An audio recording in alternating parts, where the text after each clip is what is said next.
Baik, terima kasih. Saya kini berada di Pusat Pemulihan Penagihan Narkotik Puspen Dengkil bagi program Hari Terbuka Agensi Anti Dadah Kebangsaan AADK 2022. Dan bagi mengetahui apa keistimewaannya program pada hari ini, saya kini bersama-sama dengan Puan Siti Mariam Mursidan selaku Pengarah Rawatan Perubatan dan Pemulihan AADK. Apa khabar Puan? Baik, Alhamdulillah. Puan, mengenai program Hari Terbuka AADK 2022, boleh Puan jelaskan dengan lebih lanjut? Okey, program Hari Terbuka AADK diadakan kita buat setiap tahun, dan tujuan yang utama kenapa kita buat Hari Terbuka ini adalah untuk memberi peluang lah kepada orang awam untuk datang dan bersama-sama melihat apakah perkhidmatan yang disediakan oleh AADK. Dan kita pilih, kenapa kita pilih Puspen ni, sebab kita nak memberitahu, nak mewar-warkan bahawa perkhidmatan rawatan di Puspen ataupun secara institusi ataupun dulu dikenali sebagai pusat senti telah mengorak langkah ke hadapan dan melakukan banyak perubahan. Jadi dengan ini kita menyerulah kepada semua ada di luar tu untuk datang di sini untuk mengetahui apakah sebenarnya perubahan yang telah dilakukan. Di samping itu juga mereka juga boleh mendapatkan maklumat-maklumat berkenaan perkhidmatan-perkhidmatan lain yang disediakan oleh AADK selain daripada pemulihan dalam institusi. Sebab mereka bila bercakap berkenaan pemulihan, mereka akan melihat pusat senti atau dulu sekarang ni sebagai Puspen, dan mereka tidak tahu bahawa rawatan pemulihan juga disediakan dalam komiti, iaitu tak perlu melalui institusi tapi boleh menjalani rawatan pemulihan dalam komiti, ataupun mereka duduk di rumah tapi dalam masa sama menjalani pemulihan rawatan dan pemulihan mengikut program-program yang disediakan. Mengenai Hari Terbuka AADK, apa aktiviti yang diberikan oleh pihak AADK sendiri?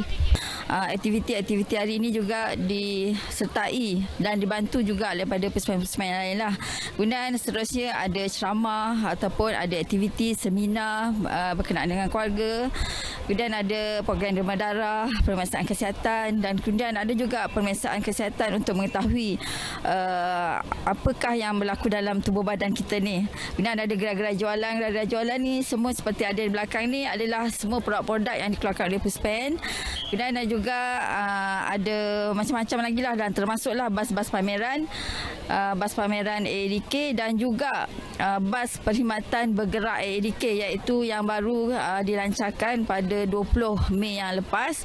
Dan di pameran bas bergerak itu dia akan bergerak ke seluruh negara lah, ke tempat-tempat yang boleh dan semua orang boleh akses kepada perkhidmatan bergerak itu untuk mendapatkan perkhidmatan rawatan dan pemulihan. Jadi di bas bergerak ni dia seolah-olah macam pejabat AADK yang bergerak. Maksudnya di situ bila orang datang dia akan mendapat information dan dia mengetahui apakah permasalahan sebenar yang mereka hadapi.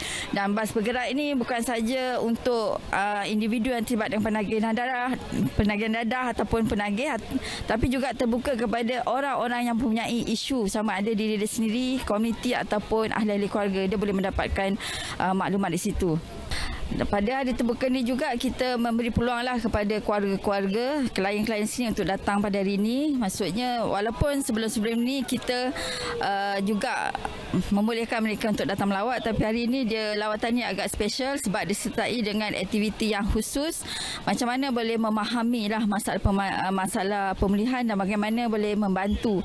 Maksudnya klien membantu diri dia dan membantu untuk memahamkan keluarga, dan keluarga lebih fahamlah apa yang mereka perlu lakukan. Di samping itu kita juga menggalakkan ataupun ada juga menjemput dan mengalu-alukan kepada klien-klien dan keluarga-keluarga yang klien dalam komuniti yang bukan klien sendiri pun kita jemputlah untuk datang bersama pada hari ini. Dan bukan saja di kawasan Dengkil dan Selangor, sebenarnya kita jemput untuk semua di seluruh Malaysia lah. Kalau mereka boleh datang, mereka datang.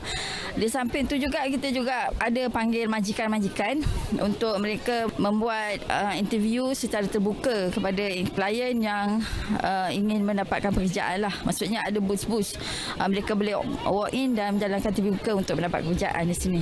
Baiklah, terima kasih Puan. Dan menerusi program Hari Terbuka AADK 2022 ini bukan saja dapat memberikan maklumat dan juga pengetahuan mengenai perkhidmatan yang ditawarkan oleh AADK, namun ia juga dapat mengeratkan silaturahim antara golongan masyarakat dengan pihak AADK. Dan sekian saja, kembali kepada Angkasa Puri.